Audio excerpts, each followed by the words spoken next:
Au tout début, j'étais dans une boîte. Il faisait sombre et humide, mais pas comme dans le ventre de sa mère où on se sent bien, non. Là, il faisait froid.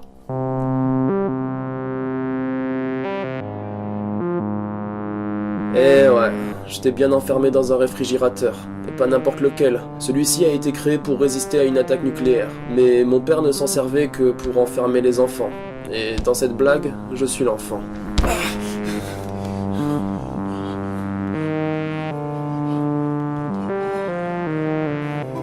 Quand j'ai vu ma ville natale totalement ravagée, j'ai eu l'impression de vieillir d'un seul coup.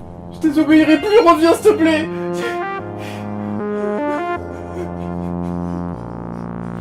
Et quand j'ai compris que ma famille et tous ceux que je connaissais étaient morts, je suis immédiatement redevenu un enfant. Une petite pleureuse. Mais bon, il n'y a pas d'humain sans chagrin. Non, enfin bref.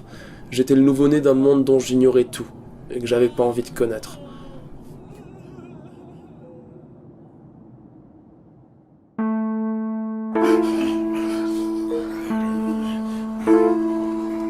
Contrairement aux apparences, j'étais pas seul ici. Après, est-ce qu'on peut appeler ça de la chance? Peut-être pas. Ces décors en ruine renferment des créatures étranges qui se cachent dans les recoins d'ombre. J'aurais bien aimé m'en rapprocher pour les voir de plus près, mais pour impressionner qui, au final?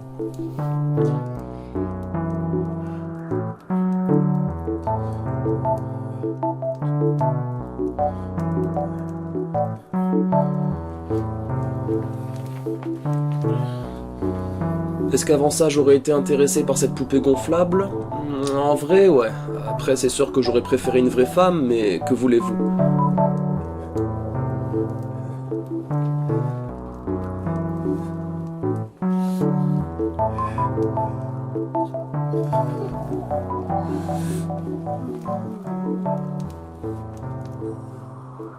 Au final, rien n'avait changé. J'étais toujours seul.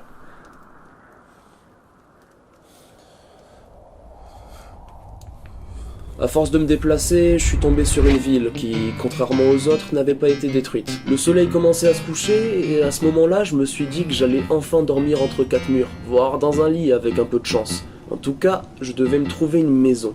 Et pour le coup, j'avais l'embarras du choix. Après une petite heure de recherche, j'avais enfin trouvé l'endroit idéal. Ouais, ça allait être parfait.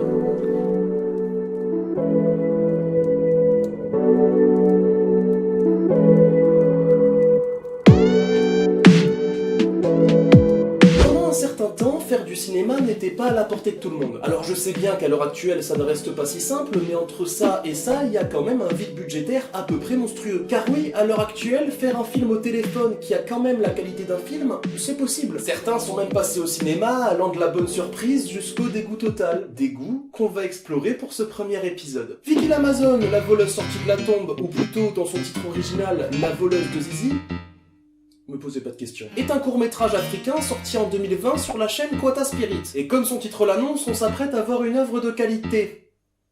Bien évidemment.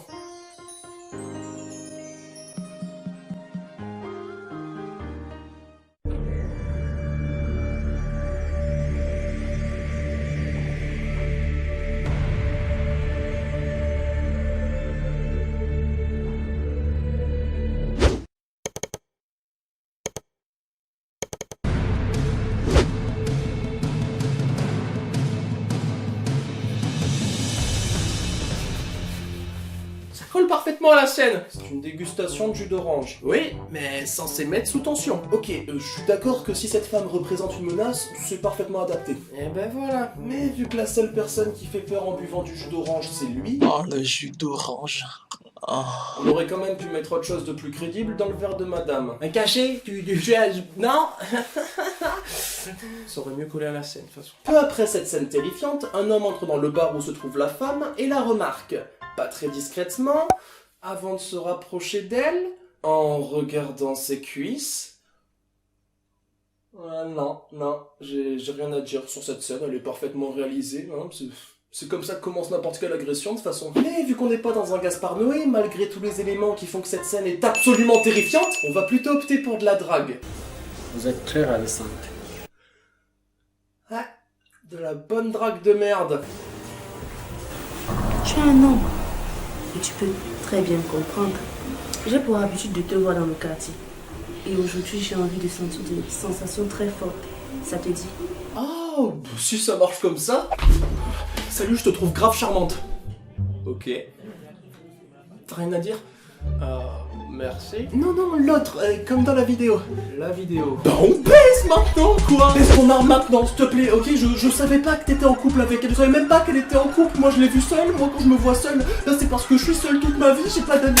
Putain, mais je suis allergique à la pression. Ça te dit?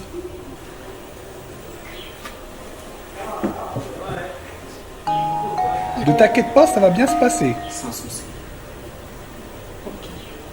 J'ai déjà tout réglé. Tu n'as qu'à me suivre. Ouais, t'as payé un jus d'orange quoi, mais passons. Les deux tourtereaux se lèvent, fougueux comme jamais, se regardent dans les yeux, du dos, du bas, du dos, pendant que le mâle alpha se gratte les couilles comme un bon baiser fier de l'être et arrive enfin dans le lieu de procréation où la madame prend une fois de plus les devants. C'est gagné, oui Didi. Seigneur, c'est toi qui es fort.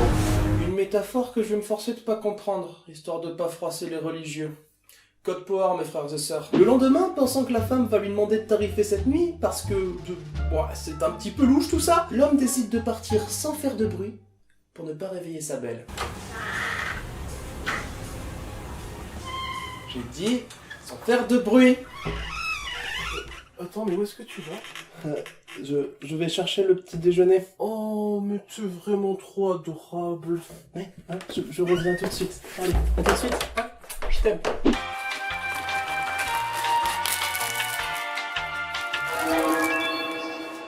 Les passagers à destination du vol New York 711 sont priés de se présenter porte B. Le petit déj, c'est parfait. En allant vers la boulangerie de l'aéroport, notre jeune baiser fait une rencontre assez atypique.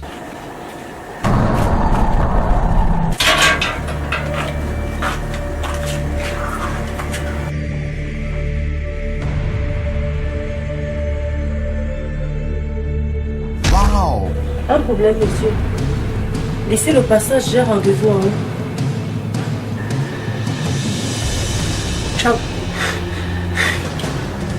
Tu as fait comment pour te retrouver ici? Tu es passé par où? Tu fais quoi ici? Tu as même changé d'habit. Mais monsieur, vous délirez. Ouais, je dois avouer que moi non plus, je comprends pas. Je vois même pas ce que ça va faire dans le scénario à l'heure actuelle, mais faut avoir confiance en ce scénario, non? On va de surprise en surprise depuis le début, la fin peut être que très bien. Suis-moi. Monsieur, lâchez-moi. Suis-moi. Un kidnapping.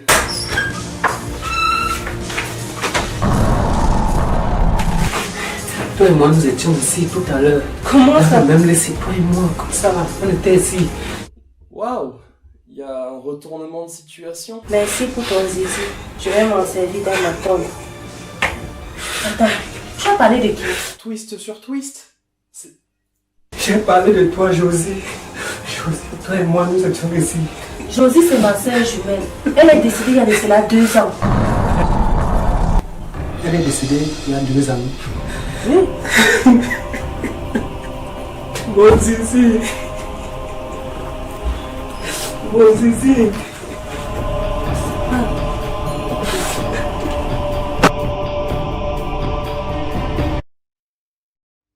Ah, mais c'est pour ça en fait. Attends, t'as le mec à la fin, il est triste parce qu'il s'est fait voler la bite par la meuf qui est morte, qui du coup va l'emmener dans sa tombe pour se donner du plaisir parce que elle a pas de pote nécrophile donc elle peut plus ressentir du plaisir dans son décès. Et non, mais en vrai c'est une très bonne ouverture d'esprit hein, sur le monde, la mort, la vie après la mort aussi. Je trouve ça très bien recherché, hein. Et j'espère que ça vous a plu. Ouais, c'est cool.